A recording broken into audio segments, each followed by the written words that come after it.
Tu nous confirmes que...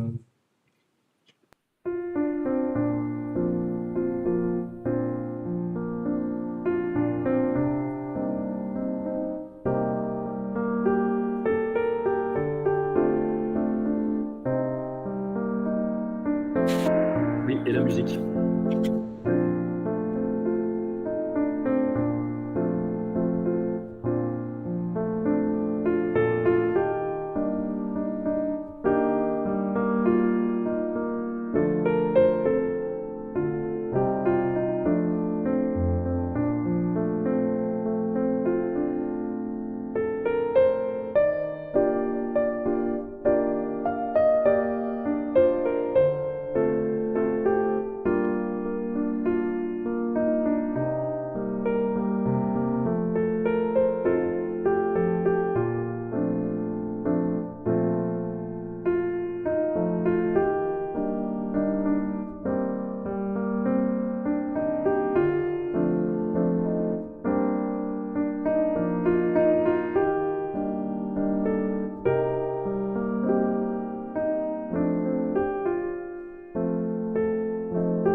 Hi everyone, welcome to the second session of the Symbolon seminar, and today we are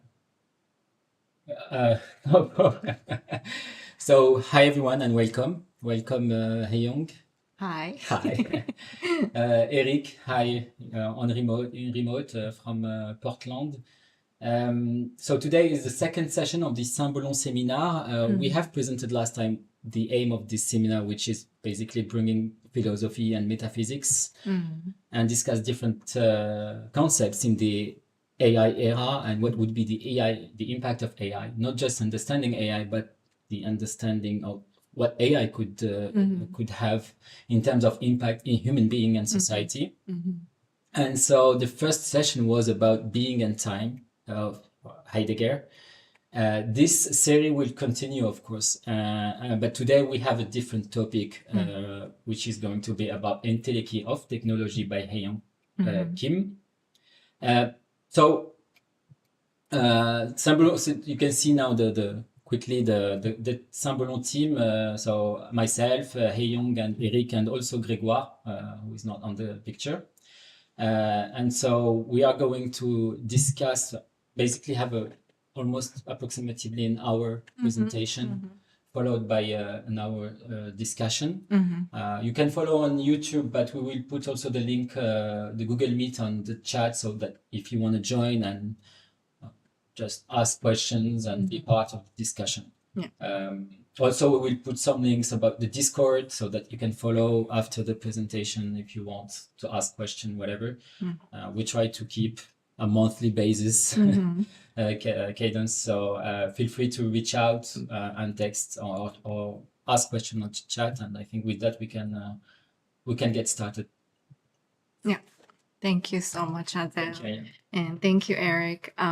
So happy to be here again. And Adele just introduced the topic of today, Entelechy of technology, with a question mark. Yes, Yes, because I don't know it works, so we'll see. So this today's lecture is based on my talk that was already. When was it? It was 2018. I gave a talk on this topic in Brussels, the Free University of Brussels, and it was about Anthropocene and technology. But today, I'm not going to talk about Anthropocene, but just technology, and especially with this concept, Entelechy, which comes from Aristotle. So, yeah, we will start with concept, the terminology, Technê, which is like technique, technology, and it's a Greek word. So when all these words, technique, technology, they come from this Greek word techné. And I want to see this word in details first. In Nicomachean Ethics, Aristotle lists techné as one of the 5 intellectual virtues, alongside episteme, phronesis, Sophia, and nous. Sophia is something that we miss maybe today.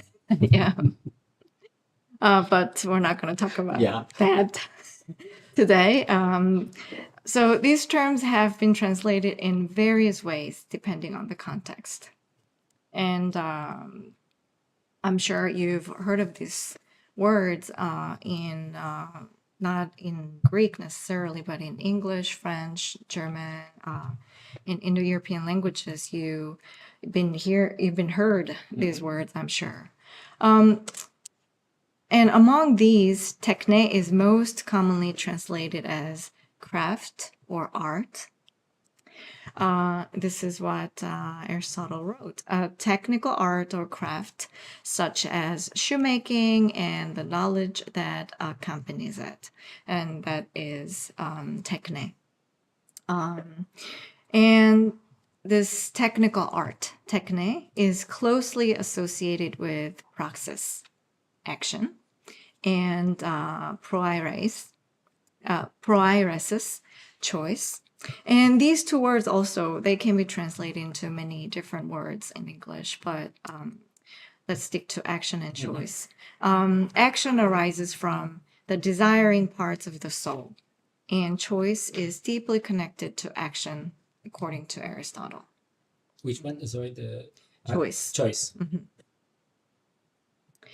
Aristotle explains that every techne, every methodos, and likewise every praxis and proairesis is believed to aim at some good. And since the good is that toward which all things strive. So it simply means that it has the aim of that technique. Like, what is that for? The utility, the usage, or the Right. Like, objective. why is that technique there? What is that for? However, not all ends, telos, are the same. Meaning each art, inquiry, action, and choice aims at a different kind of good or goal. Among these ends, Aristotle distinguishes between two types in Nicomachean ethics. Some are energeiai, while others are ergon. Ergon is the plural form, that exist apart from the actualities themselves. I know we already have so many terms, but we're gonna... Yeah, but no worries, because we are going to put, we have a glossary that we put on the chat. Exactly, yeah. The term energeia has multiple possible translations as well. Actualities, activity, energy, and so on. While ergon can be translated as activity, work, act, or production. And here, to avoid ambiguity in this presentation, I will consistently translate energeia as actuality and ergon as work. Aristotle states that works are superior to the energeiai, actualities, from which they arise. It's going to be more and more confusing until the end. Aristotle writes, this is what he writes: every art and every inquiry, and similarly every action as well as choice, is held to aim at some good. Hence, people have nobly declared that the good is that at which all things aim. But there appears to be a certain difference among the ends. Some ends are actualities, others are certain works apart from the actualities themselves. And in those cases in which there are certain ends apart from the actions, the works, erga, are naturally better than the actualities. But in Metaphysics, Book 9, Aristotle further clarifies that the work, ergon, is the telos, and actuality, energeia,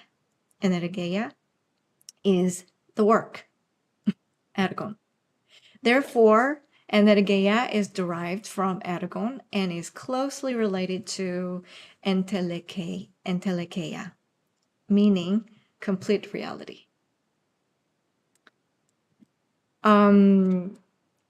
It's very confusing because Aristotle also uses these two words, entelechy and energeia, interchangeably. Yet, still he suggests a subtle distinction between the two. For example, here, you can see that they are interconnected through the concept of ergon. Ergon is the function of a dynamis, capacity, and thus its completion and fulfillment, telos. The state of function, energeia, tends toward the state of completion, entelechy.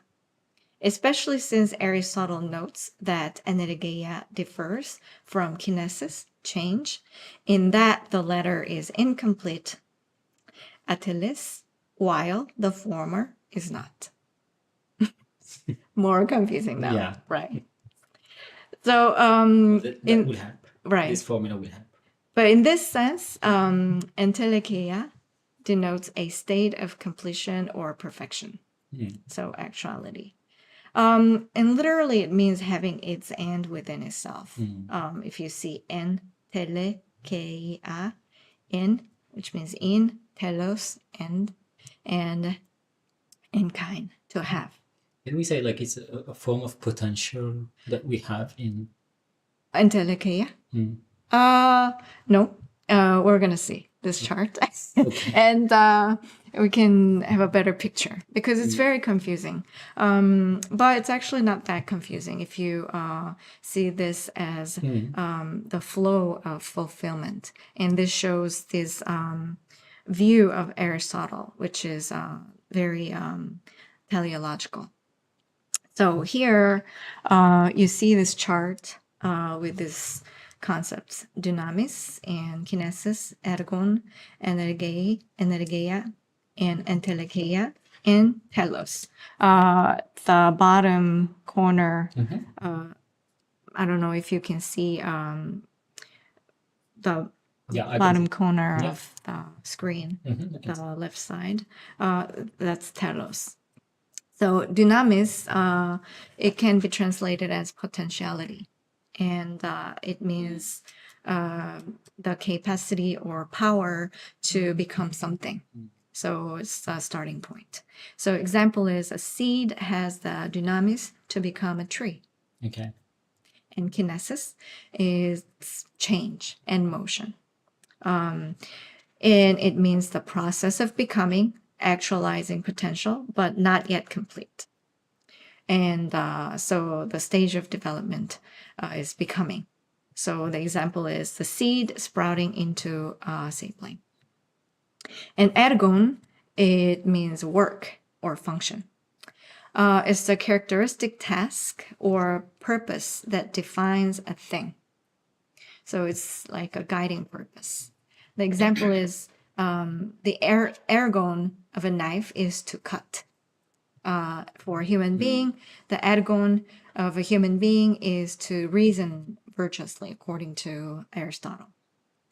And energeia means actuality or activity.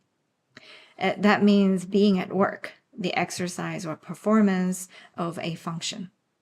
And so this is the active realization of the action. Right. Oh, okay. And example Of the work. Of the work, yeah. And example is the tree, photosynthesizing, or the human practicing virtue. And entelechia is fulfillment, completion, and it means the full realization or perfection of a being's nature, having the telos within. And this is the final completion. So it's a tree, a mature tree, and flourishing human life, in the case of a human being. And telos is the end of all these things, end or goal or aim. It means the final cause, the purpose of which something exists or develops toward. So this is like the ultimate destination. So we can say the tree's telos is to fully flourish. And the telos of a human being is to live well in accordance with reason, according to Aristotle.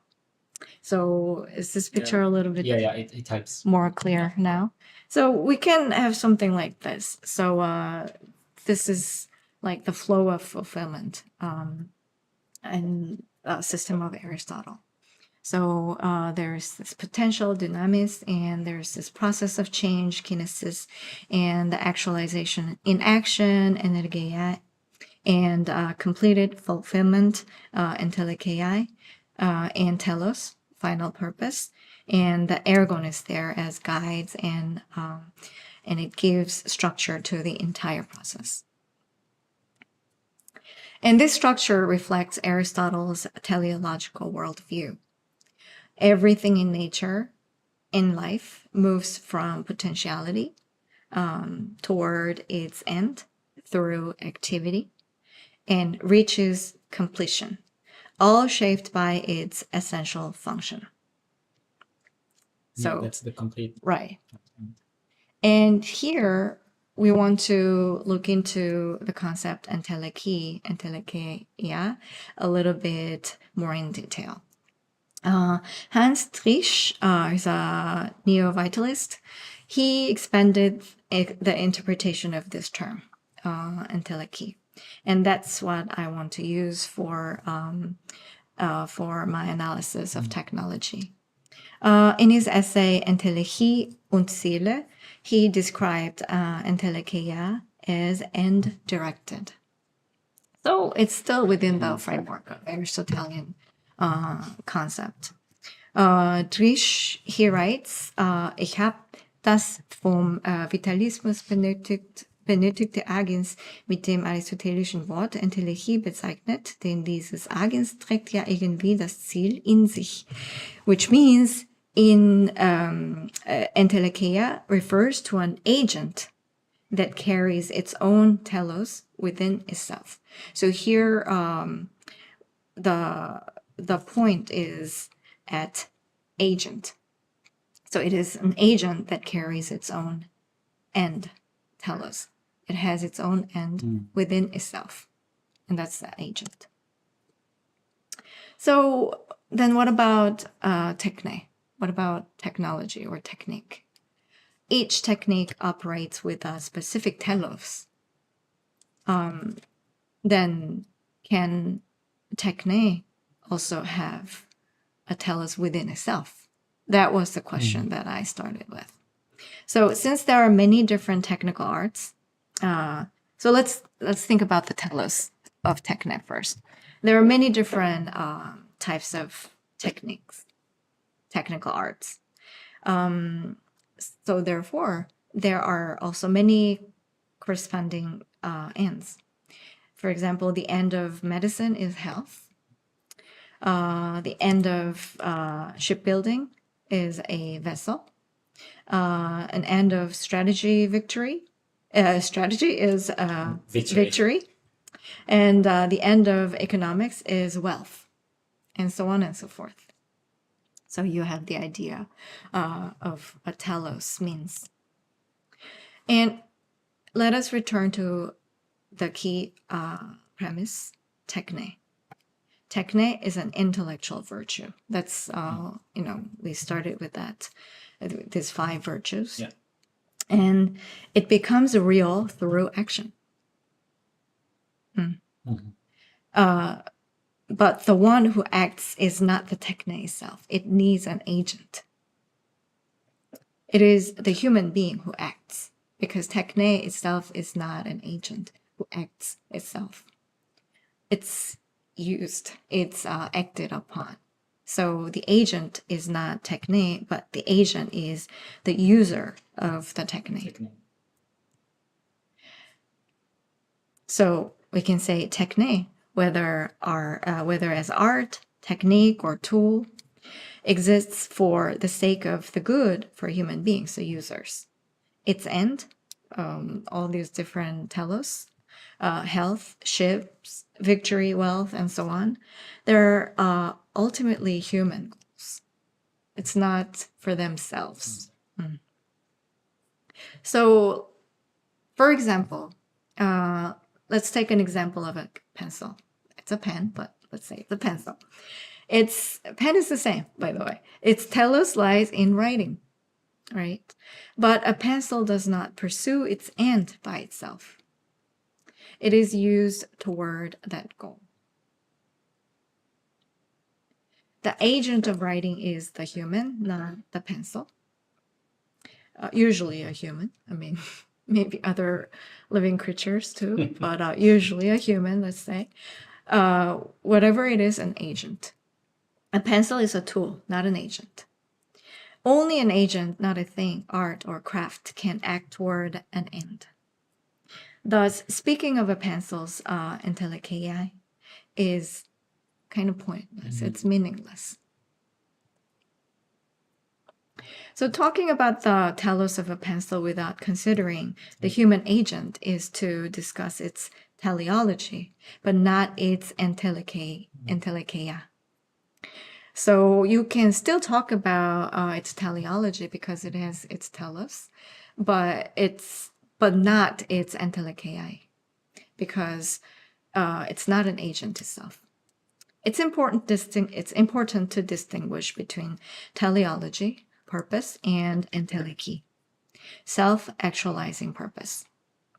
We are discussing the latter because the human perspective is central to the question of techné, according to Aristotle. So whether it's a zipper bag or a pen or a pencil or something more complicated, an AI, AlphaGo. Yeah, AlphaGo or ChatGPT or whatever, the telos lies not in the object itself, but in its relation to human life. Even the most advanced AI exists not for its own sake, but for the benefit of human beings, just like the zipper bag or a pencil. And here, we can have a question related to what we talked about last month about Heidegger and being in time. So we can ask this question. Can an AI ask about its own existence in the way Heidegger describes? Because humans can.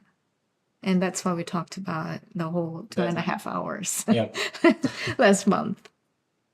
So for Heidegger, Dasein is the being that takes its own being as a question, and in questioning already it understands itself. Now you know it very well. This is the hallmark of being human.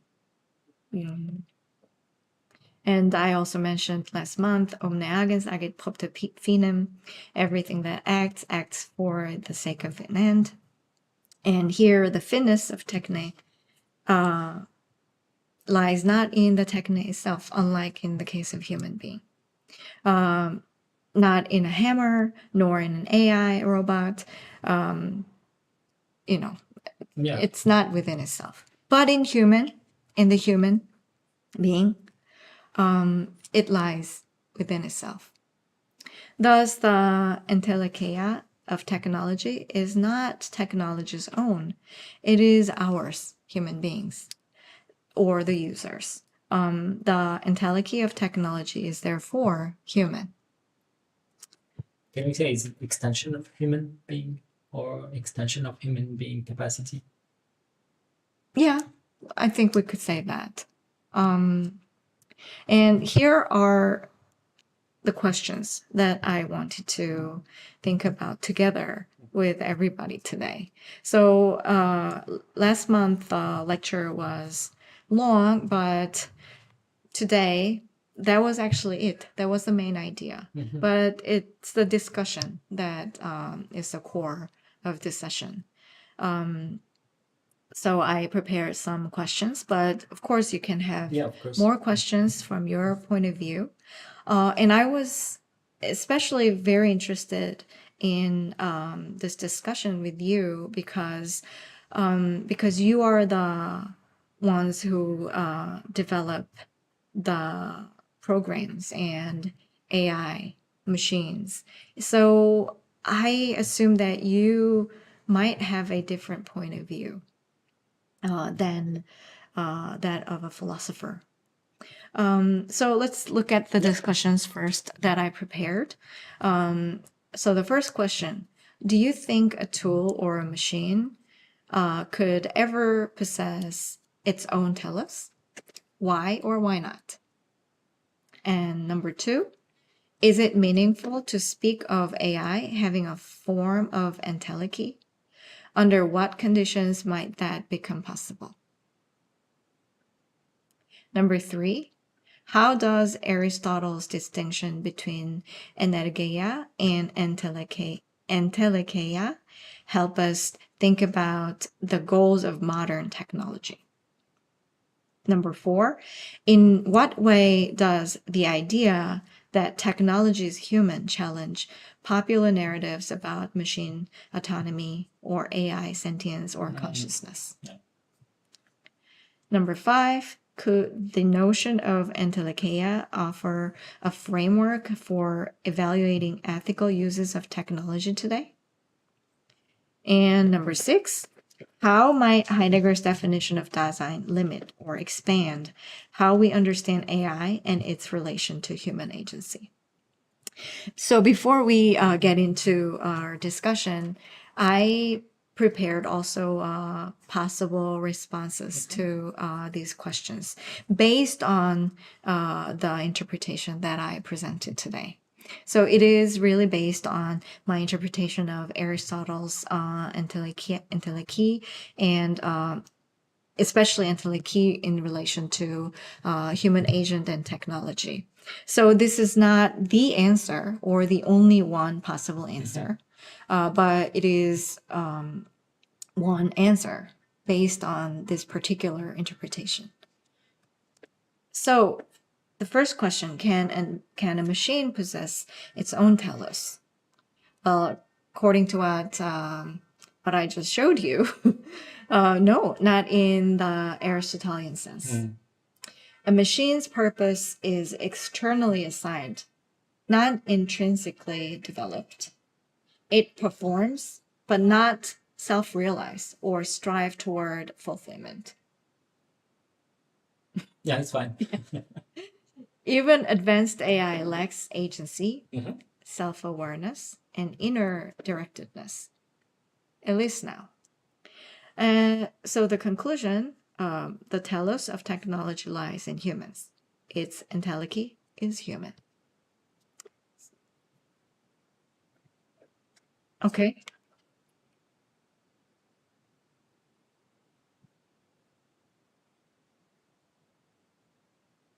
Mm-hmm.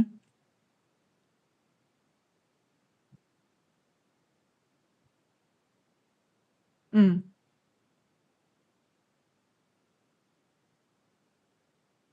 Mm.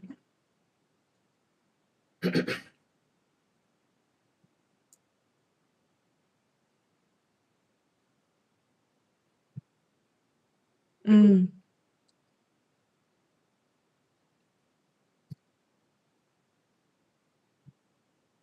Mm-hmm. Mm. But the thing is, that is someone else's, not the machine itself. Still, that was the point.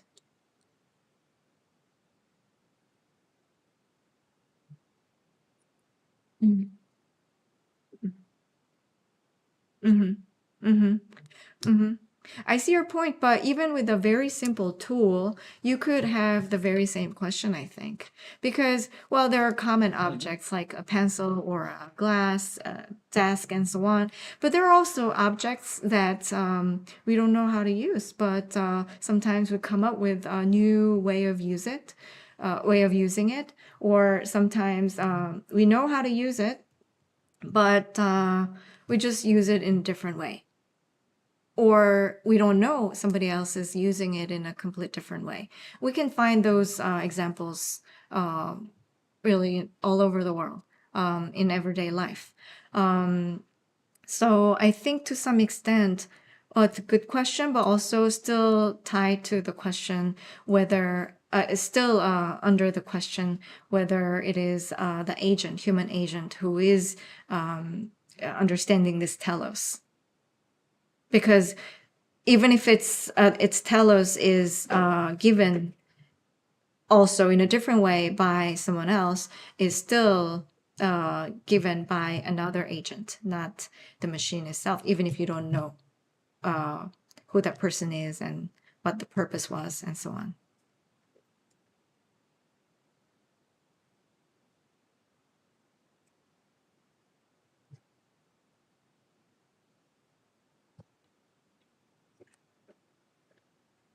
Mm-hmm.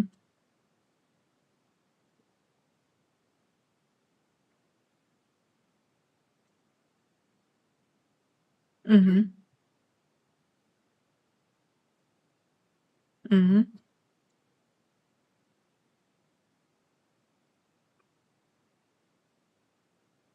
Mm.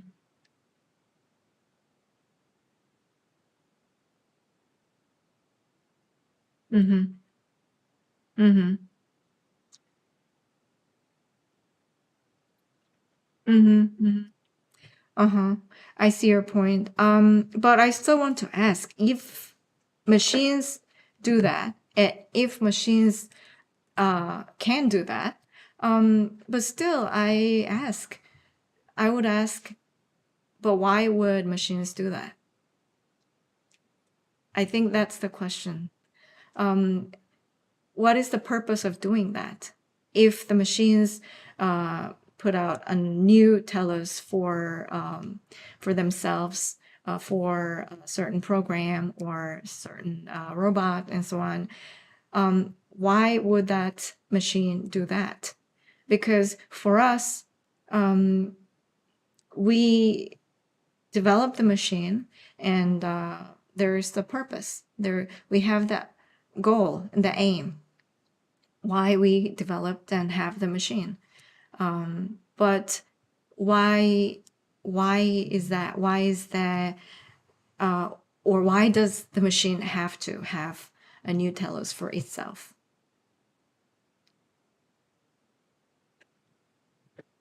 I don't see the machine or the developing, like, it doesn't have its own purpose.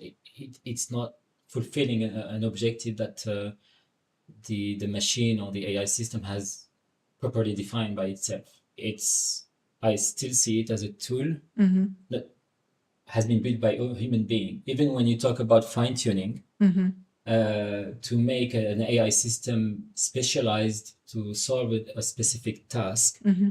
it's still a human being that is fine-tuning it for a certain task. Mm. But I don't see the difference with an AI system and with a pencil. I just, like, the AI system can do, of course, more.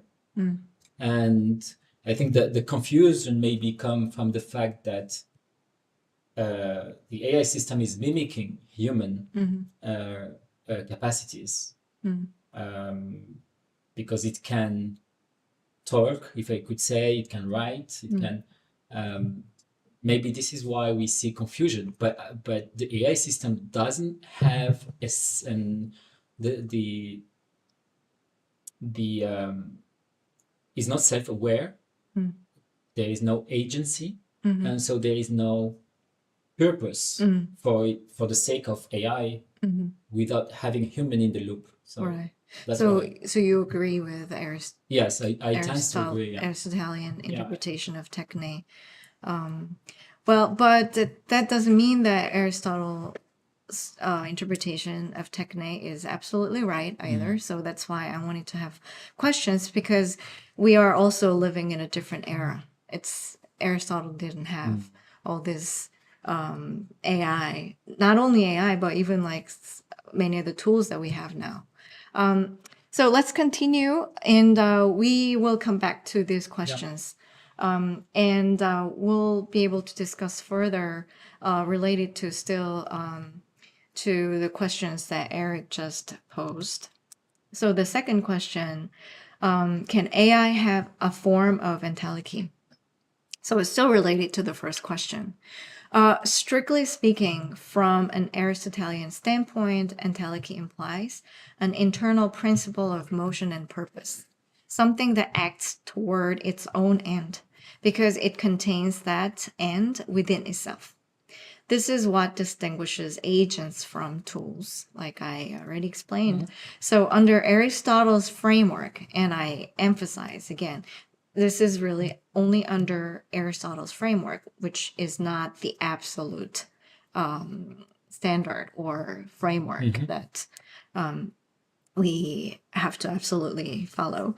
AI lacks entelechy, according to this Aristotelian interpretation, because it does not originate its own goals, and its actions are not for its own sake, but for the sake of something else, namely human purposes. and it lacks inner self-relatedness, or in Heideggerian terms, it does not take its own being as an issue. But could that change? That's another question. If we imagine a future AI, well, not in the present moment, but in the future, maybe, if we imagine that AI that sets its own ends independently of human input, and the AI has a stable identity or self-understanding across time, or the AI that reflects on the meaning of its existence, as Dasein does, and AI that acts not just functionally but existentially, then perhaps in a metaphorical or extended sense, we might start to talk about a kind of Entelechy-like capacity in AI. But even then, I want to point out, we'd be bending the concept, because Entelechy in Aristotle is not just about goal-directedness, but organic, teleological self-realization grounded in nature, in natural being. AI, by contrast, is artificial and externally designed, making it more akin to Technê than physis, up until now, from my point of view. So unless AI becomes something radically different, a being for whom its own existence is at stake, not just operationally but existentially, it seems inappropriate to attribute entelechy to it in the proper Aristotelian sense. Teleology, yes, but entelechy, no, not yet. At least not yet. And let's go over to the third question and one possible response. So what does the energeia in entelecheia distinction tell us about technology? Energeia is activity in process or progress, and entelecheia means full realization of a purpose. Technology often displays energeia functioning, right? But not exactly entelecheia, self-completion. So this raises ethical questions. Then who defines a machine's telos, and can it fulfill itself? So far we can say technology lacks inner finality, while humans possess true entelechy. The fourth question, how does technology's human challenge AI narratives then? The claim that technology is human goes to the heart of what Aristotle's concept of techne implies. That all forms of technique, craft, and technological tools derive their meaning, purpose, and function from human agency. Technology is not an independent force. It is always human-directed, human-made, and human-purposed. But I know that there are popular AI narratives now, and they challenge this. In contrast, many contemporary narratives, especially in science fiction or media hype, but not only that, because now more and more people believe that AI has consciousness. Yeah. It can be conscious and self-aware. Self-aware and have the agency. Right. It's like a human agent. Goal-directed. Right. And these narratives imply that AI is becoming autonomous and capable of self-governance or self-determination. Uh-huh.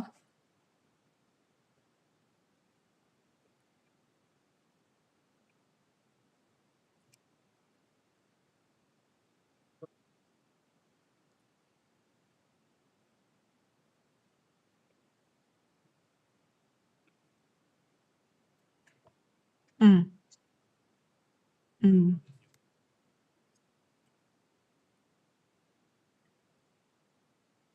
mm, mm, mm,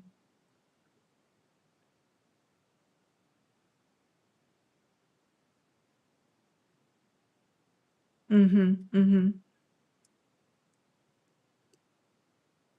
mm-hmm. So, so there's another narrative. You mean that we can, or humans can create a machine or AI that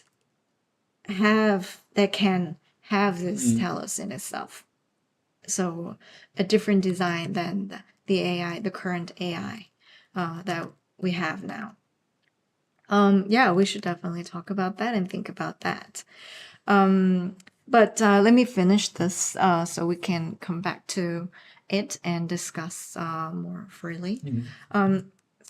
Machines might become sentient, maybe, with desires, goals, and rights of their own as well. And technology is evolving independently of human oversight or understanding. And these narratives often decenter the human, treating machines as either equals or threats, sometimes even as ethical subjects in their own right. So this, well, there are ideas like this now too, and what Eric just explained is similar to the idea that the AI machines can exist without the outside of the scope of human or even human machine relation. But if technology is human, then autonomy is derivative. Any appearance of autonomy in AI is still programmed, trained, or permitted by human action. And sentience is also simulated. AI may model language, emotion, and reasoning, but it does so without subjective experience or self-awareness so far. Purpose is relational. Technology has no end in itself. Its telos lies in human life, human goals, human values, because we created them for our own sake. And this reframes the debate. Rather than asking what AI wants or if it has rights, the better question might be, what does it mean for us to create tools that simulate wanting, thinking, or feeling? And what are the ethical consequences of forgetting that we made them? We have this question because even if the machines end up becoming or existing like human beings with their own goal, with their own telos within themselves, we made them. So in that sense, we can still have this question, and we have to ask this question because we cannot treat them as if they came to appearance or came to existence like we did. I don't know, maybe you don't agree with me, and that's totally fine, and we should talk about it. Yeah. And the fifth question, can Entelechy guide ethical tech use? Yes, if understood as tied to human flourishing, absolutely. Ethical questions shift from does it work to does it help us to become what we are meant to be? Encourages evaluation of whether tech supports meaningful human development. So in the end, again, it is about us. Yeah. So Entelechy can enrich tech ethics by emphasizing purpose, fulfillment, and the good life. Not necessarily, first the rights of the possibly conscious and sentient AI machine. But these questions come to us first. How we relate to them and how this could change us and affect us. And the last question, how does Heidegger's Dasein relate to AI? First, what's Dasein? I mean, we all know now, but I said for Heidegger, Dasein is just a term for a person or a consciousness. It's more complicated than that. And that's why I thought the Heidegger debate would be very interesting, because we are not just a consciousness, we're more than that. And in this context, Dasein, it is the name of the kind of being that asks about its own being. So it's existential. And I think that side is the side that is often not very much discussed, because we are really talking about consciousness a lot in this context, at least now.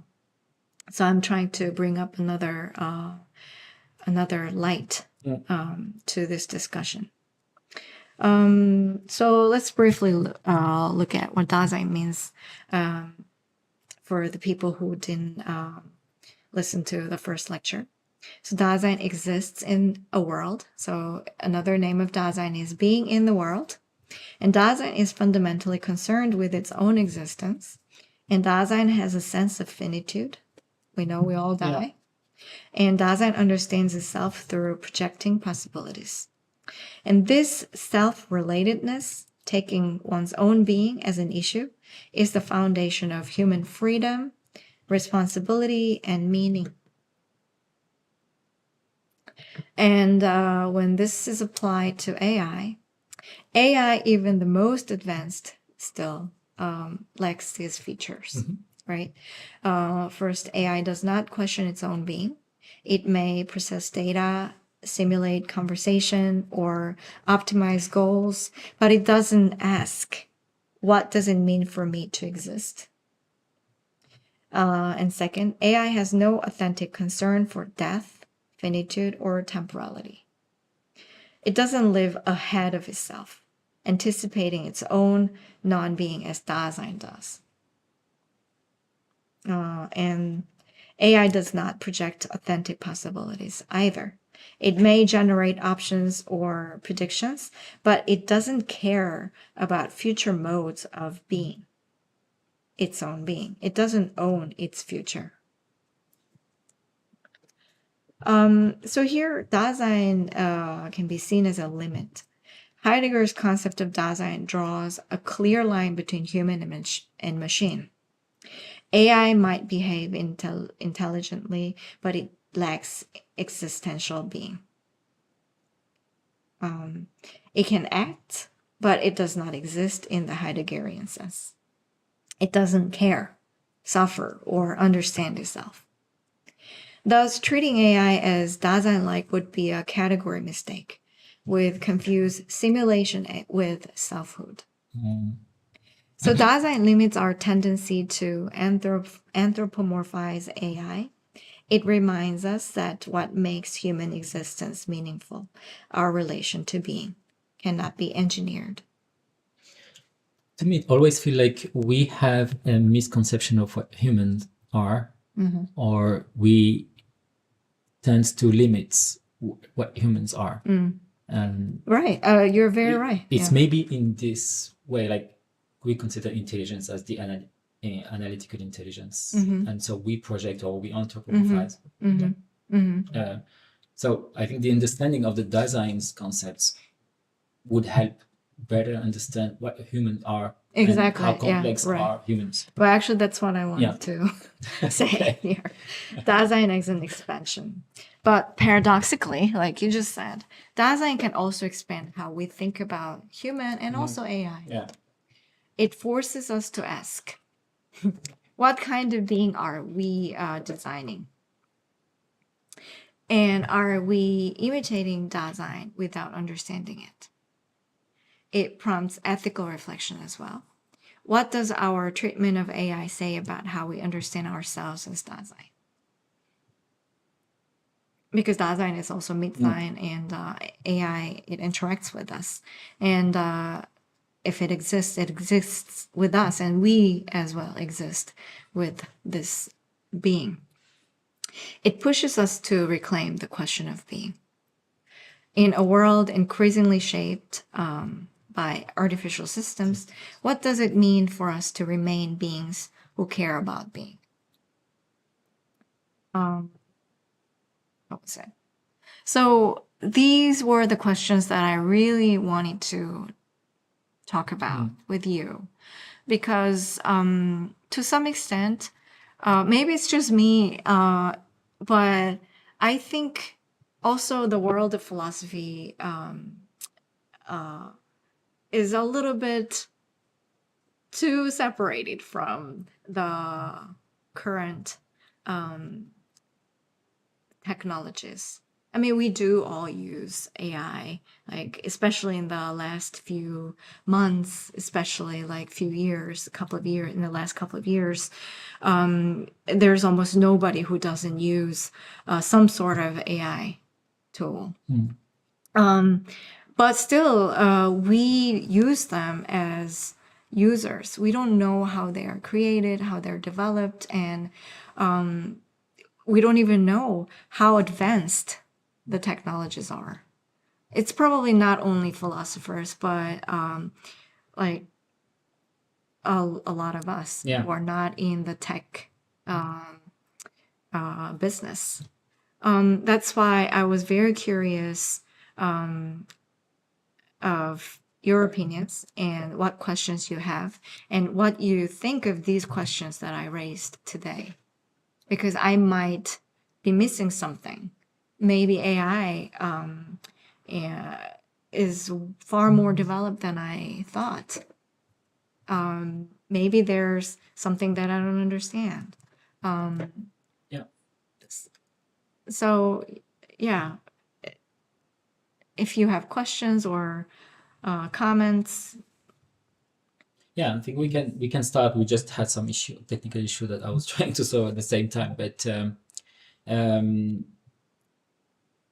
I don't know if Eric, you have a question or two. If you can, because we didn't hear you first, or at least on the live. If you can try, maybe ask your question again and see if we've solved the problem, and then we can move forward.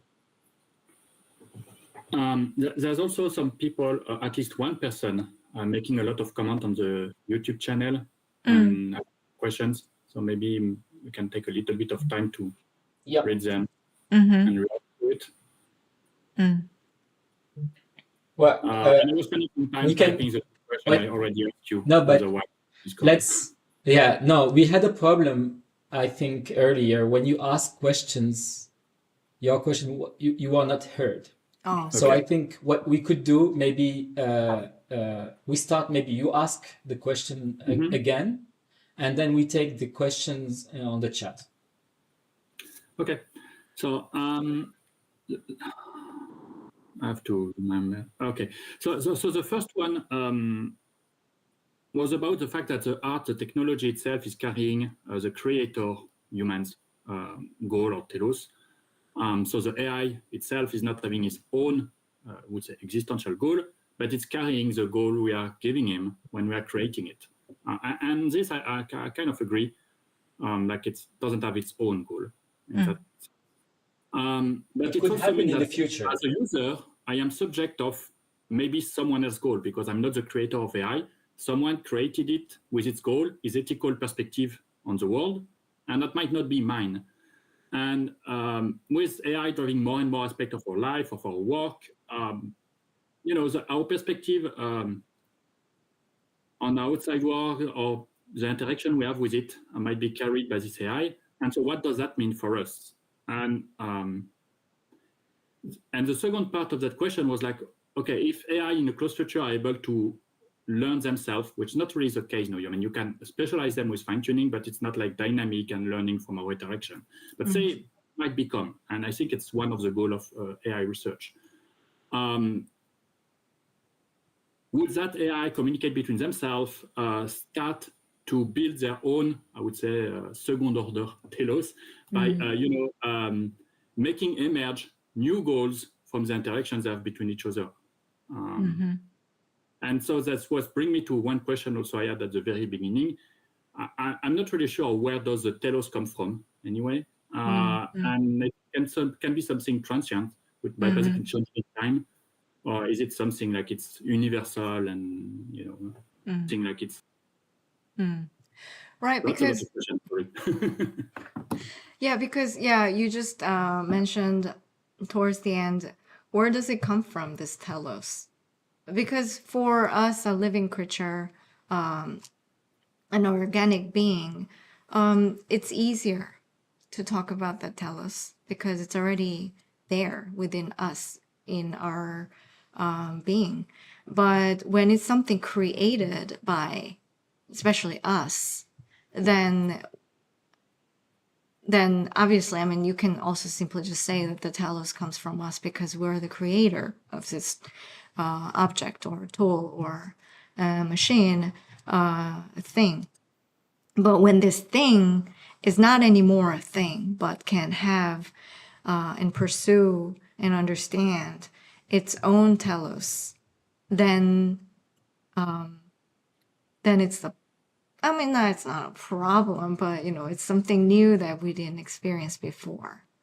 But still, it's also at the same time hard to imagine that a machine would exist the way that we do. Because first of all, it doesn't have this finitude that we have as a human being or any living creature in nature. I mean, of course, like a machine can be broken too, and we can turn it off, or we can break it. But it's not the same as the finitude that we have as a human being, which critically defines the meaning of our existence. So that's why it is really hard to imagine a being with its telos within itself, but different than human beings. Yeah, and I think what Eric was highlighting is the fact that we may see emerging some self-aware, or at least some objectives from different AI that interact with each other.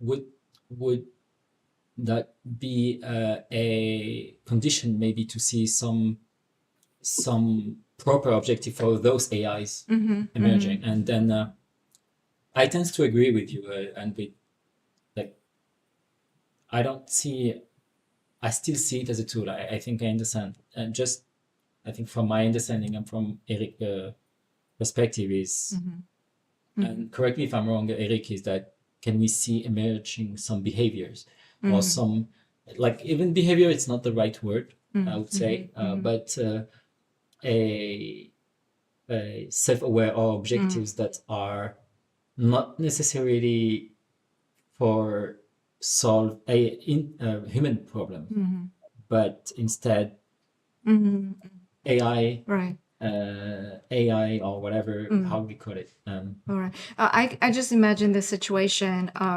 where there are two AI machines, robots, who can function just like human beings, at least on the surface. I don't know whether they ask this question of being and so on, but they at least can act like we do. For example, let's say there is a robot that is designed to serve like food, for example. And there's another machine that is also a machine, AI machine, who can act like a human being.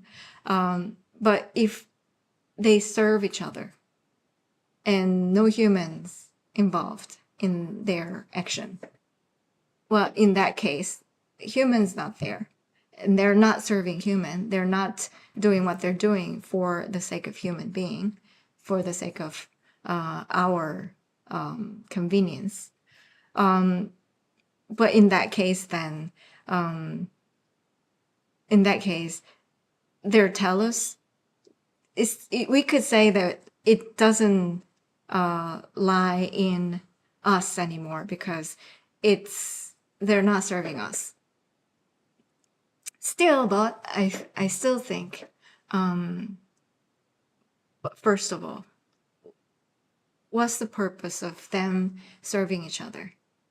And second of all, they are there because humans created them anyways in the first place. And it's already the case because today we have different kind of what we call agent AI system that interact with each other. But it's a human being that have put them in a way Exactly. to process a workflow or having different AI, each AI system solving a specific problem Right. and communicating to solution to the other one. So it's breaking down So even problem if into different- right, so even if they're assisting each other just Yeah, that's between the it. machines, and they are serving each other just between the machines, and the no humans included, but still they're doing that ultimately for the purpose of human being, like purpose Yeah, but- given by the human being so far. So in the future, as well, robotic AIs that can, have a higher level of autonomy. And, one human is asking something, one other human is asking another thing. And the two AI has to interact with each other, in the street or whatever, with a finite level of energy, with a finite amount of time to carry their task. And they have to, communicate or interact so that each of them can carry the goal of their own human. So they're carrying the goal of someone else, but they might have to make some emergent behavior, would that be a telos, I'm not sure, to be able to fulfill the ultimate goal they had. So the ultimate goal comes from human, but there might be, some secondary goals or secondary objective in lives, that comes from the context where they're, making themselves to be able to carry their ultimate goal. And what do you think of this whole framework? Because this is only a framework. Yeah. This is not the absolute, like, ultimate framework that defines what human is like and what human being is like and what, telos, entelechy, and so on and so forth. This is just one framework provided by certain philosophers. So what do you think of this approach to the technology and especially now AI machines? Do you think it's a fair approach, like from your point of view? It's a fair starting point, which could help us to understand our relationship with the machines? Because, like I said, it's just one way that I came up with to think about this phenomenon with the machines. At least it makes me think about the fact that AI are created with a goal, ultimate goal, set by humans. And I kind of agree with both of you, actually, that I don't see it like emerging his ultimate goal. Like his ultimate goal would have been set by a human. I can see it like diverging from current humanity. But ultimately, it will always be a machine. Kind of skeptical of, I would say, the consciousness part of things. Although, consciousness is not very well defined for myself. Yeah, exactly. Yeah. Yeah. And what I'm not sure for Aristotle is like, and maybe you can clarify that, is telos, is it something immutable? Like, is it some immutable part of it? Or is it something that can change depending on the context of humanity? good question. I think it depends on what you talk about. Aristotle would probably say that it's not changeable in the case of human being, but in the case of a tool, of course it can change. So there are different aspects, different levels of telos. All right.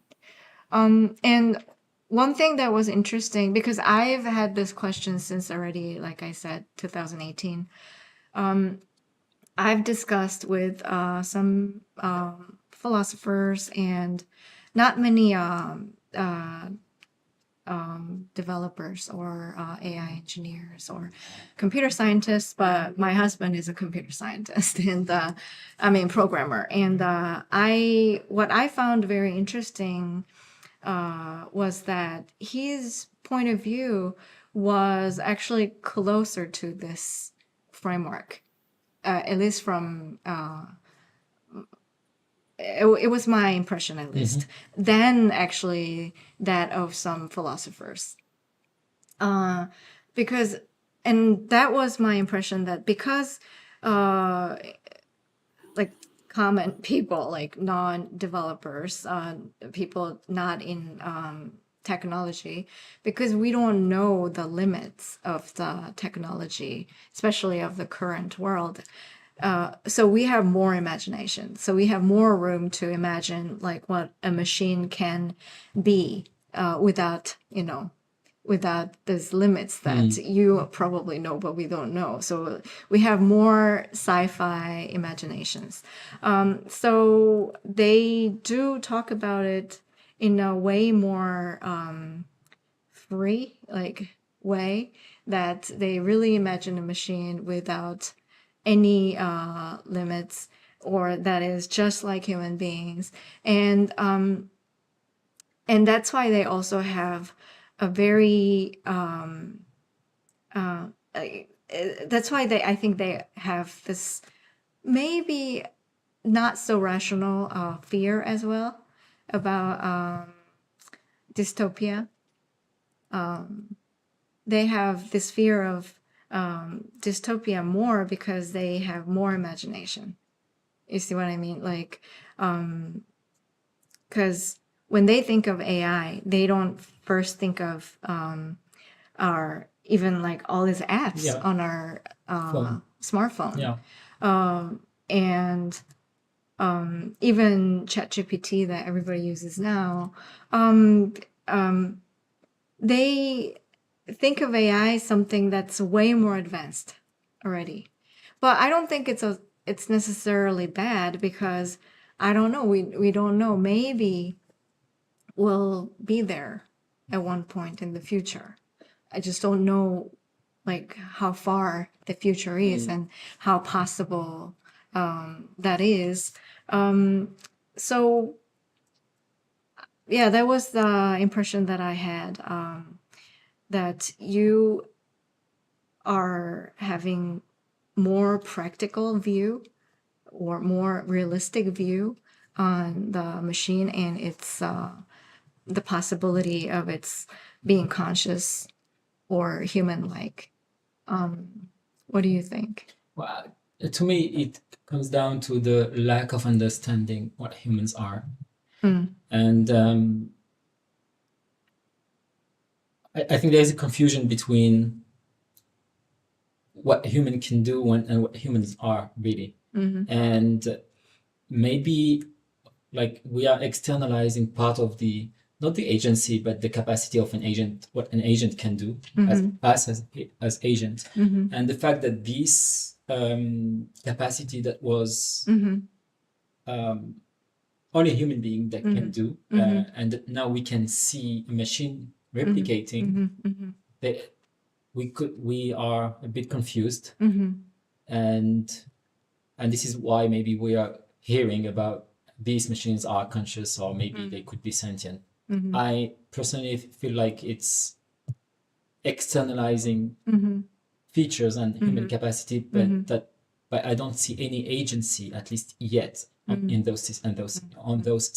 And as long as there is no agency, that could not be a goal-oriented from those from those systems, and so no telos from the Aristotle point of view. And that's my understanding. Now, what Eric says about the going towards the telos, there might be few intermediate steps towards the big telos that we don't know, like who defined it. If we simplify, we could say that we are survival species. So every goals at the end converge into how we survive. But of course, indeed, along the way, there might be some of the objectives that AI fixed to itself that are not necessarily defined by human. Yeah.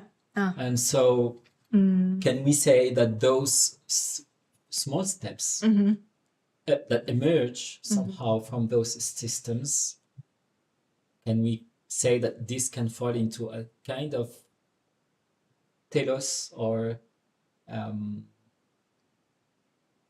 that is specific to AI, even though at the end it serves a bigger objective, which is human. Right. Well, but I think the first thing that you said, I think that's really correct. That it's really about how we understand ourselves at this point first. Not really even how to understand AI. Exactly. Because also, you know, we don't even know, like, fully. We can't say that we fully understand ourselves and our being, our existence, or even how, in terms of consciousness, how we are conscious of anything, how our consciousness works. We don't even know that fully. So I think this development of AI would help us to understand human beings, you know, deeper and better than what a machine is. But I think that's also the point that we miss very often in terms of AI discussion and technology development. So in the end, it is true, machines may be sentient and self-aware, and it can be developed much more than now. But even if that's the case, still, the real question that we have, the core question is then how we understand that being, which is fundamentally related to the question about our being, like, because we don't even know, like, what we are. We don't know, and plus, even if we have to consider those systems as separate beings, they are not like human. Like, they are not embodied. They don't have finitude. They don't die, and at least we can consider that they don't die, or so the objectives or their objective would not be as ours, and so right. But you know, already at this point, there are a lot of people who genuinely, strongly believe in the consciousness of machine, and why does that matter? And I think that's the question that we have to ask too. If they're, let's say that they're conscious, but then why does that matter to us? Like, whether they're conscious or not. And we have to know why that matters to us. And if we want them to be conscious, why do we want them to be conscious? And we're already at the point where we talk about the ethical issues, not for human beings, but for the machines as well, you know? Can machines feel pain? Can machines suffer? And so on and so forth. Those are the questions. And why do those questions matter? It's actually not for them. for us. It's for us, because if they suffer, let's say, or if we believe that they suffer, then we shouldn't treat them in the way that they suffer. We shouldn't torture them. We shouldn't treat them the way that is violent or bad, as if it were bad to other human being. So in the end, even that question, that ethical issue about the consciousness and the being of machine is about us ourselves, how we want to treat them and how we should treat them. So in the end, even if they're not conscious as the way that we believe that they are, like some people do, we should still think about that in case that they are. But even if not, we still have to think about the way we relate to them, the way we treat them. And why does that matter? Because that will transform our way of being, because that will affect my understanding of myself and my way of existing with other beings, whether human beings or machines or animals or anything else.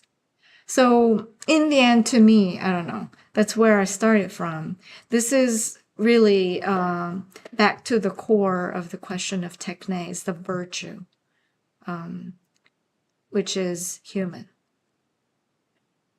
But I'm sure there'll be other opinions. And you said that there were other questions on YouTube. Yeah, let's see, because I think Eric says there is few questions on the chat.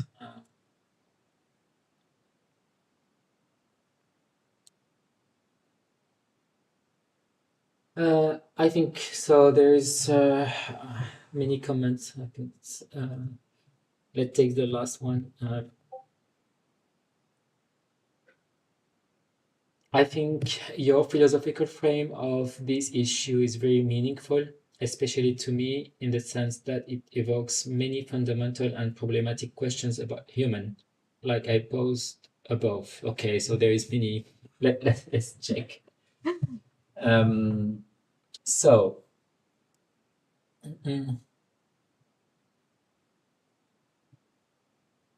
So first, I think that Entelechy could be translated completed and fulfilled to its aim. Mm-hmm. Would you agree with that? Yeah, I mean, that's what we already said. Okay. Mm-hmm. According to Dress,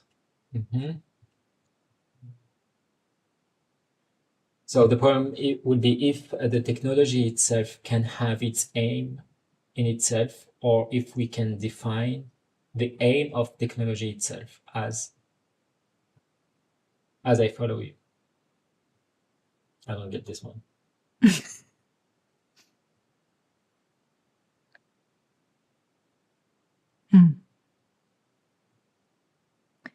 I can't read from here. cannot? Yeah.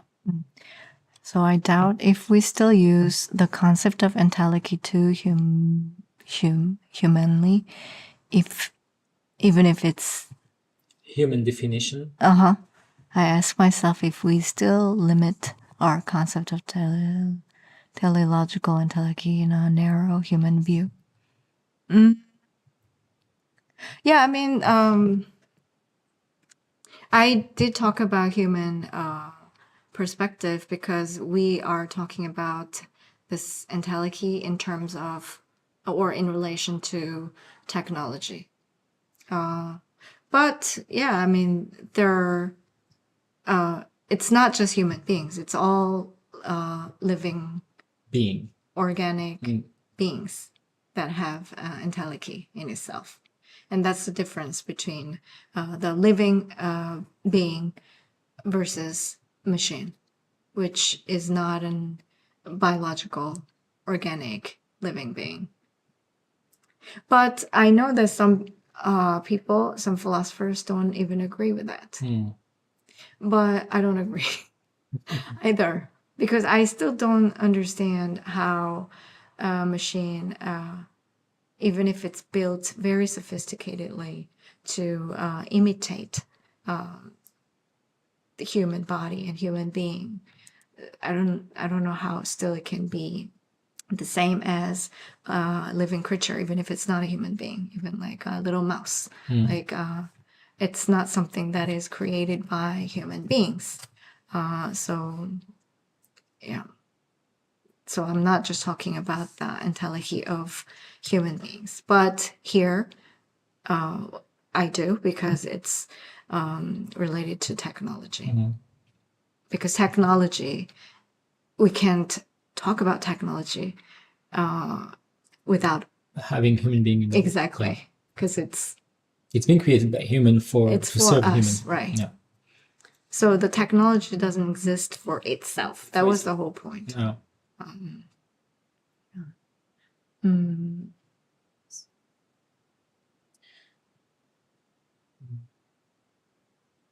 In relation with number one, I think With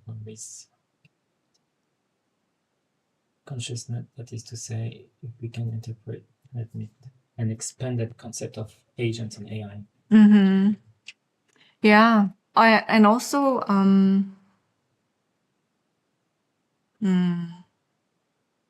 and also I think when we think of a machine, like the first thing that we think of is still an object, a thing, right? We can't imagine a machine without a physical object. Although we talk about it as if it didn't have any physical object and it doesn't matter, and it's just its intellectual capacity that matters.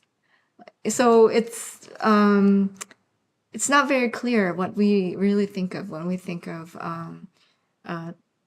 especially an AI. Are we thinking of a machine like a computer or a phone or a robot, or none of these, but just this program without an physical object? Yeah, I think we're mingle. Yeah, and even though we can embody those systems in a, say, a robot or a hand that can move and have its own existence, and interact with the world, so we could consider such systems. But the majority of the one that we use today are indeed programs that we use remotely, and these systems are also not aware about the world, like the world in the physical world. They are not interacting with it, like they are trained offline, and they not necessarily evolve. They can evolve, but not in real time. So it's a kind of compression of knowledge, and they lack the understanding of the physical world. So this came back to what you've said about having a organic body. Right. But also when it comes to a machine and consciousness and so on, I didn't mention it here at all, but there's still this problem of body. Not necessarily like organic body, but embodiment. The problem of embodiment. If we, like, when we think about a machine with a body that's like ours, even if it's not exactly the same, then I think it has a whole different dimension. And for example, we already have machines that are not completely separate from our body, but this is more in use, I think, already. For example, the hands for the people who can't use their hands because of their brain issues, or the legs, or the part of those machines that become a part of a human body. So that issue is also something different than the AI programs that we think of. And how to define them? Well, that we can, and how to think about these issues. We can think about this actually very well in this framework of Entelechy and telos, actually, because it is very clear. The purpose of those machines are very clear. It's for the human, the person who needs that help, who needs that aid. So in that case, it's way more clear that it is for the purpose, the telos, purpose of human being. Its telos doesn't lie in the machine itself, but for the human. Right. So this was something that I wanted to mention. But if we want to talk about a machine that is not that has a body, but not as part of human, a part of a human body, then how do we build this machine body? Like, does it have to be like a human body? Not necessarily. Why should we mimic human? And even like if if we consider having two AI systems talking to each other, they don't need necessarily to use the same language as we do. So, so same thing for embodiment. Right. We could consider that even though, let's say, we want to have a conscious being, then we could consider different types of embodiment depending on the task or whatever, or the thing that we want to solve. But the problem is, here is the point of anthropomorphism. Yeah. Because even though we say, no, but I'm not talking about human being, and I'm not talking about human consciousness, I'm talking about purely AI consciousness and machine consciousness and so on and so forth. But the way that they imagine, the way that they talk about consciousness is really projecting our consciousness, how it works. So the body will be the same, even if it's not a human body necessarily. We will. For the body and language side, I mean, there's still some, would say, incentive to imitate humans, because I mean, for instance, when they want to do some robots for factories, today's workers are humans, so they have human's eye, human shape, human's hands doing the manipulation. So every tooling is designed for human. And that's also of the big, I'd say, advantage again of LLMs compared to whatever AI system was before, is that every single tool that has been designed for a human, every single way of programming language or whatever that is designed for human, an LLM can talk that language. And so you don't have to redesign the entire ecosystem to match your AI system. So if you want to build an AI system autonomous today that can, interact with existing world, it's kind of, would say, natural and advantageous to make it look like a human, have the same physical capabilities, or enhanced, but looks like a human. So there might be a lot of anthropomorphism, and also, kind of, I would say, imagination of likeliness, like people would like to do human-like robots, but there's also some technological or logical aspect to it, some rational aspect doing it. So let's just imagine, like, if there are machines in the end that we created in the very beginning, but now they create each other. Now they create other machines, and there are machines that are created not by us, but by the machines. And they exist for themselves, not for the sake of human beings, let's say. Then they still would need a body. Well, if they do, then why would they build a machine that is like a living creature? I think it will diverge. I think this is come to the point Adele was telling you, that they will, for instance, there's no need for two AI to speak human language. Because exactly. Languages to talk to each other. They don't have to even to talk. I mean, they can just exchange data in whatever smart format they can find. There are already some papers doing it between LLMs and exchanging directly or syncing directly into the embedding domain, so the vector representation of knowledge. It's much more efficient than going through human language, that can be misinterpreted, which has to be lengthy with a lot of additional. So we're not very efficient at communicating. Yeah, that's true. Humans can do much better. And another, this dystopian imagination that the machines will want to destroy us, all human beings, because we suck, we're bad. So they just want to exist on their own without us. So, this is one of the most popular dystopian ideas of the future. But the future could be bad. But even in this sense, I still would ask, would they really want to exist? Like, what is the purpose of their existence? Well, I mean, why would they want to exist? I don't know. I think this opinion is popular. I agree. And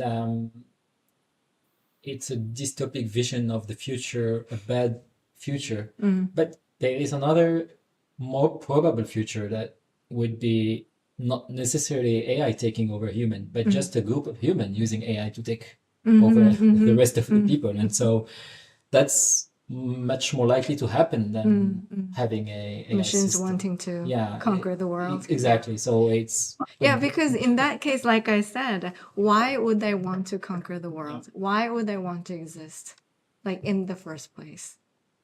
I mean, that's an existential question, but their question still is asked differently than us, because I mean, we ask also, why do I exist?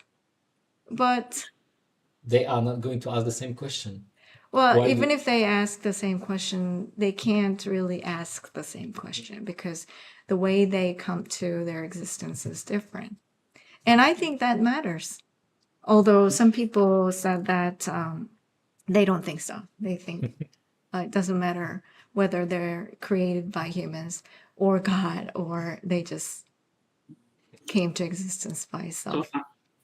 I had a third question, which is, would say, a more insidious form of domination, or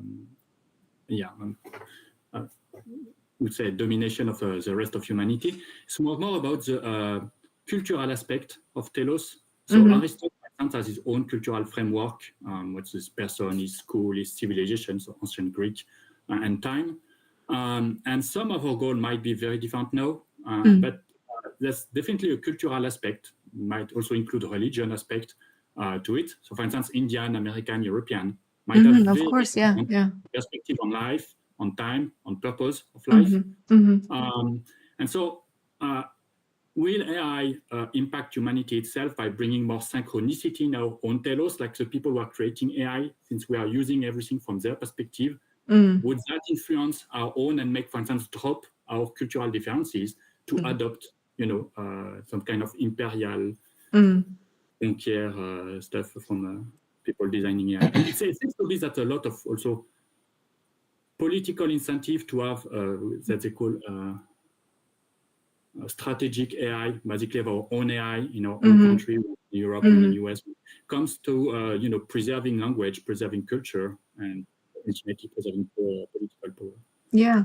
Eric, is it like, are you saying that there could be some of kind of synchronization that makes humans' cultural and belief system converge into the same one? Well, that's the minimum energy stuff. I mean, if you're using AI to book your stuff, to select your reading, to ask summaries about your videos, to tell you what to watch next, it changes. I mean, you can be very proud of yourself and think it doesn't impact you because you're very smart. But I think we're not that smart. We are influenced by our external world. And that's a good thing also, to be influenced and to adapt. That's, Exactly. existential quality to have. And if AI is, kind of having a lens between us and the world, it will change our perspective. It will ultimately, remove some of it and bring some new ones and kind of align us. I totally agree. It will definitely change the way of our being, the way we exist. Definitely. Whether it is really conscious or not, it will. And even if it's not so advanced, like a technology that is so advanced like AI, still, even a simple tools, they change the way we exist. That they change just the think way. about smartphone, for instance. The smartphone changed totally our behaviors. It's of course. It's not smart. It's called smartphone, but it's just a phone. And right. still, it's already changing a lot of our cultural way of communicating and right. And it will change even more and more rapidly, probably, and more fundamentally, possibly, than more simple tools. That's why I thought this frame of Entelechy was meaningful or useful, like that it could make sense.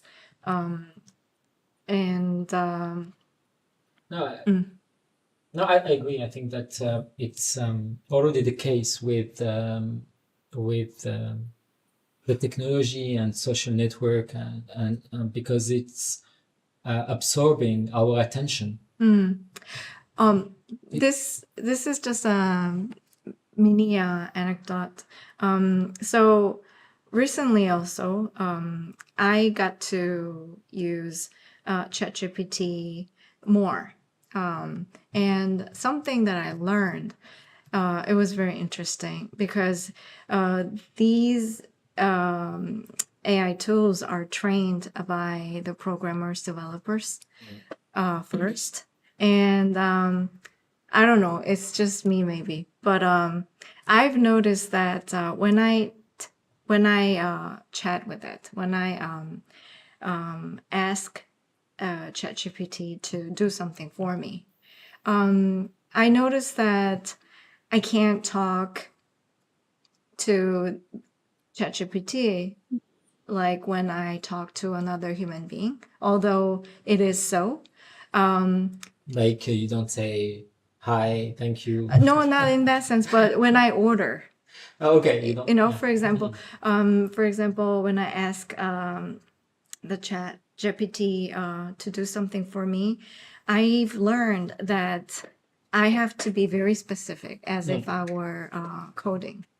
Yes. Like I can't just assume that it will read between, you know, lines and assume what's not said. I mean, it does that too. But in a lot of cases, I learned that I have to be very specific when I want a good result of the demand.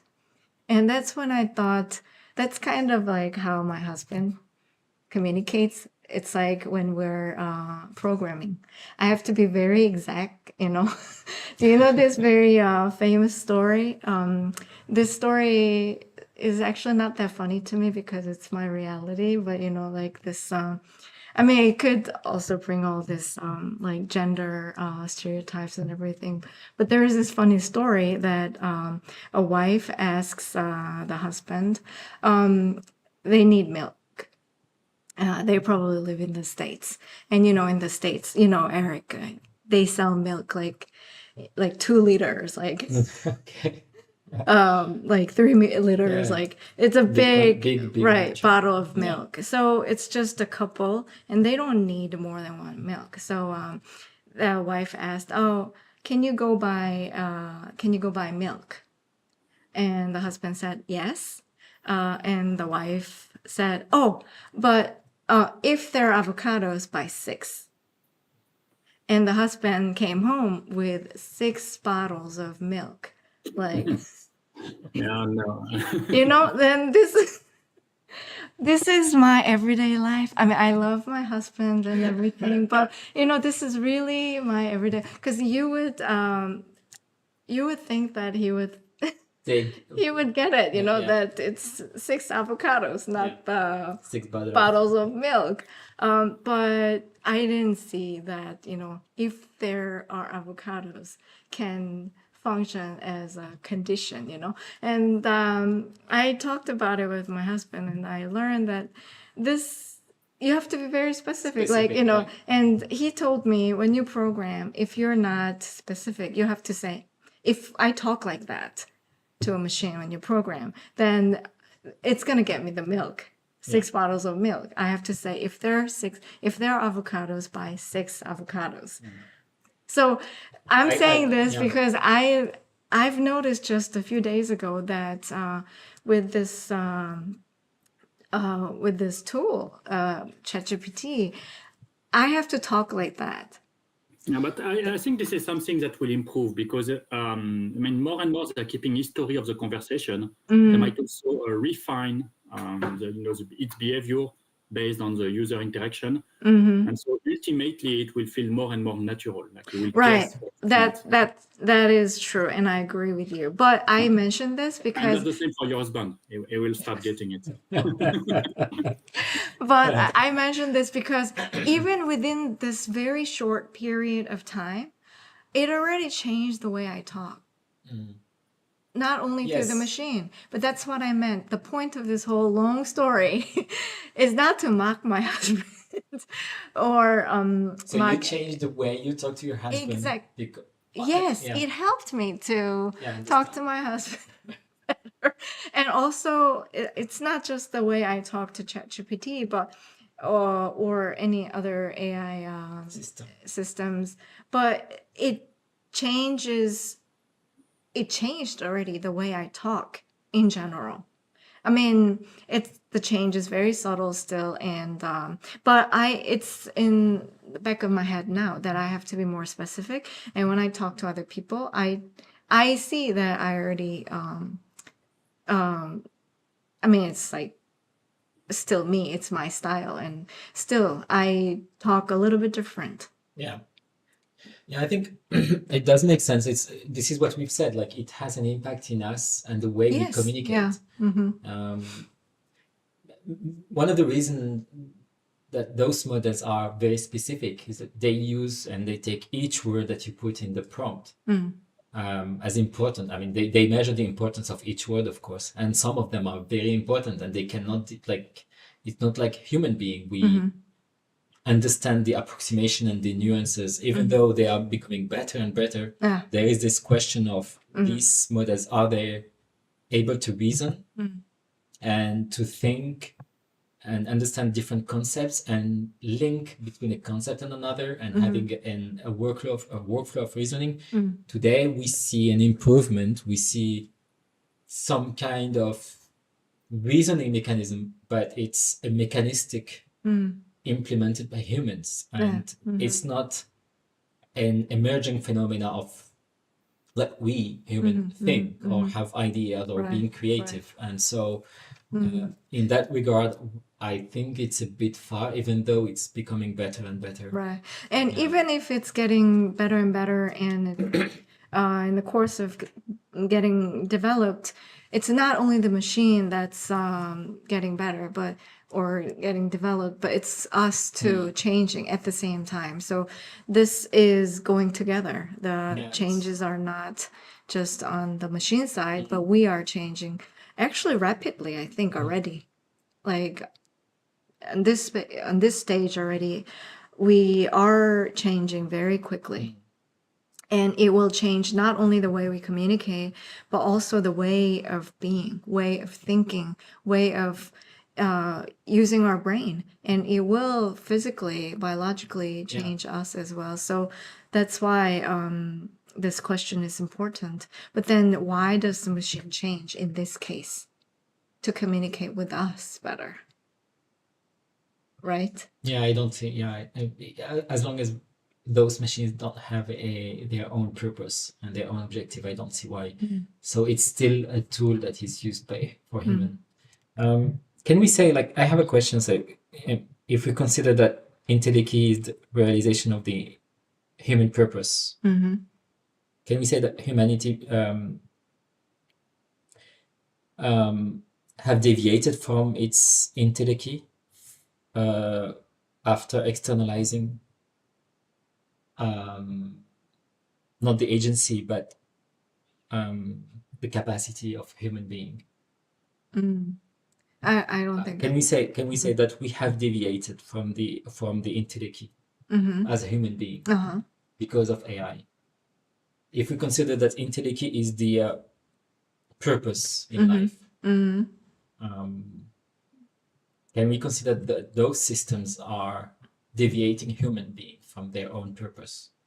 I mean, I think in this case, telos is probably more appropriate. Yeah, appropriate. If the telos of our own being can be transformed. Yeah, or deviated to- or Deviated.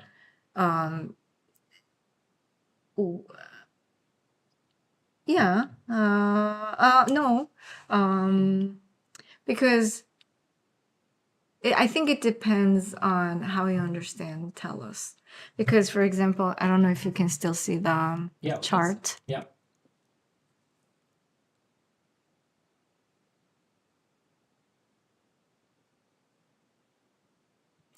So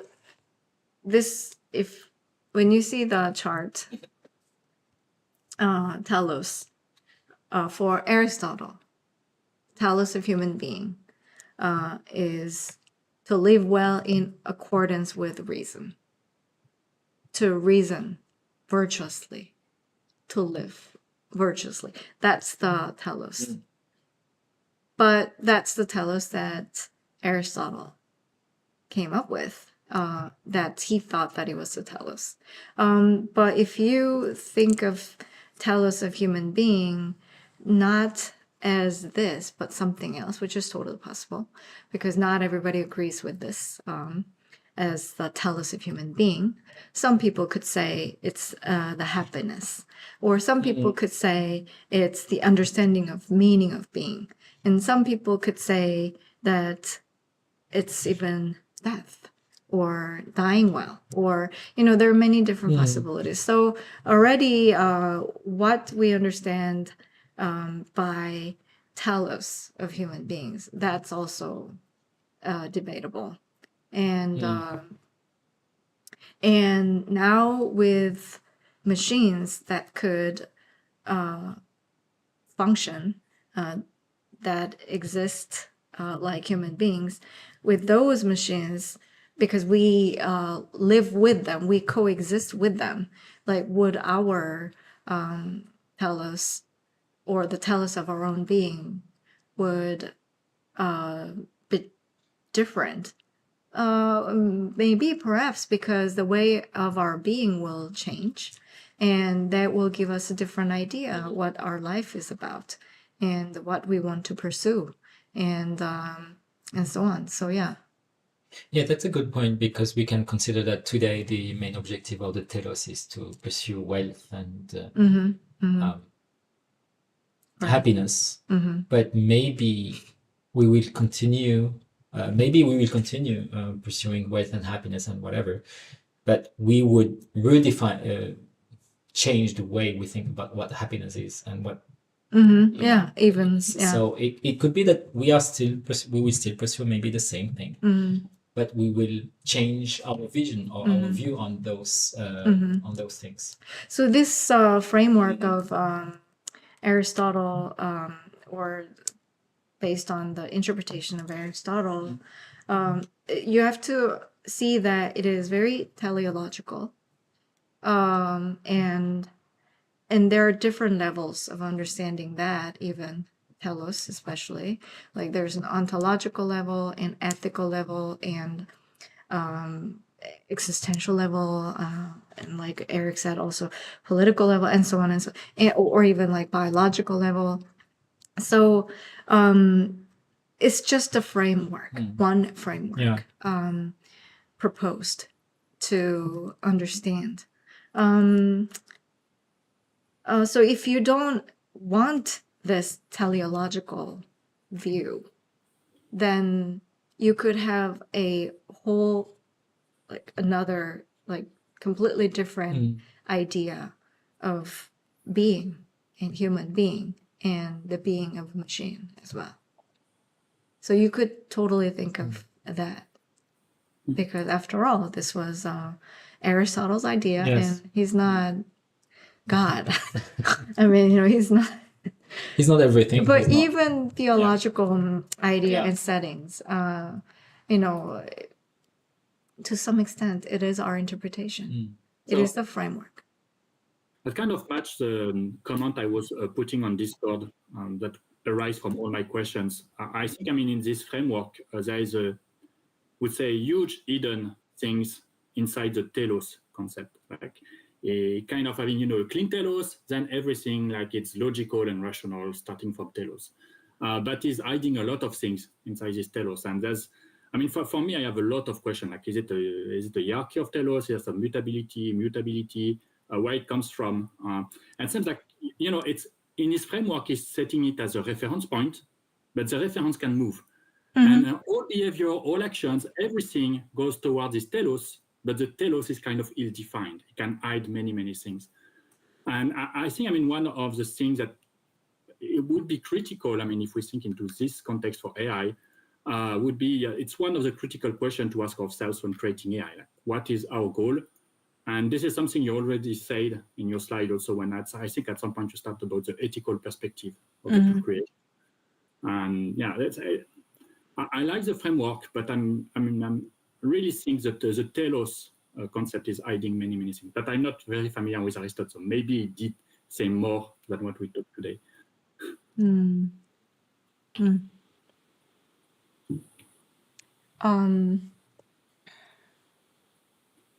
Yeah. I just came up with this one idea of telos, especially in terms of living creature, not just us, but especially animals, let's say, or plants too. What would their telos be? That would be to reproduce, I think, like ultimately, which we also share as a human being. But even Aristotle didn't think of that as our telos, although it is actually like from a biological point of view, you know. But at the same time, like right now, not only here in Europe, but in Korea, it's a big problem. For example, they don't want to have kids. Yes. So, but that is like something that is believed to be pre-given in our nature, you know, just like any other animals and even plants, as long as we.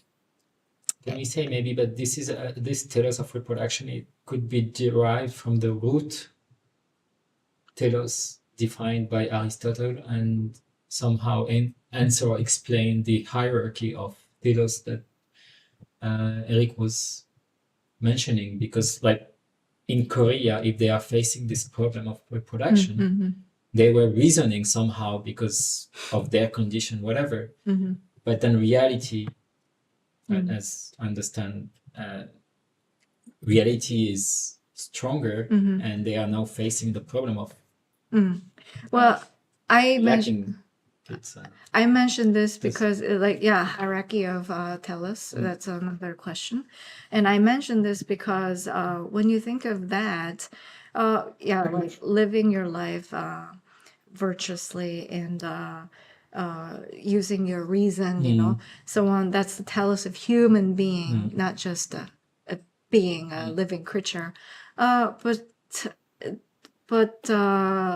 vitalists or biologists would not agree with that, perhaps. And that's why this concept of entelechy or entelechy is important for in the field of biology, or the Hans Driesch, he's also a neo-vitalist.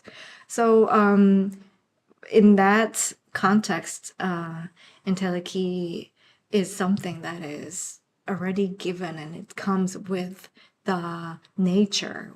When you're born, it's there. Like we are born with it. It's not something that we create or we come up with. It's like this example that you gave about the seed and the tree. Right, exactly. Yeah, exactly. But then not only from the machine, but from the tree or other non-human animals, we are different. That's why our telos is not just to reproduce.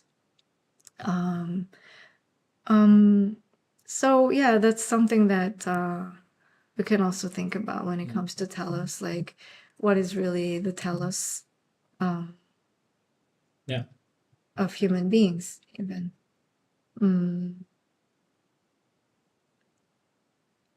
Yeah, I agree. I think Right. How are we doing? yeah. It's been 2 hours already. 2 hours. I think we are good. I mean, 2 hours is good. It's a good long discussion, and I think we can maybe wrap up and stop here. So thank you, Hye Young. Thank you very much. And thank you so much. I wish we could have other people also talk at the same time, but yeah, we had one person asking question. I have Uh-huh. maybe next time, yeah, if we could have the people in the Google Meet, that would help, like Eric was doing, and asking questions.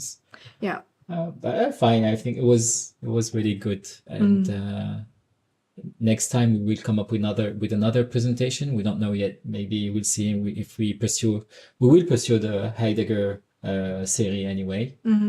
So we will send in a few days a communication to prepare for the next one. So thank you for being with us. Thanks, Eric, from Portland, for all the questions. And sorry we had some problem at the beginning, some technical problems. So sorry for that. And see you in the next one. Thank you so much, and thank you the other person. who had a lot of questions and comments. I'll have a look at them. Yeah, we'll have a look. Ramon Jong. Sorry if I We missed missed probably. her. Yeah. Well, thank Maybe you we can so continue much. on the Discord. Because, Yes, I mean, that- the Discord is continuous, so. Yeah, of course. Yeah, definitely. I will put.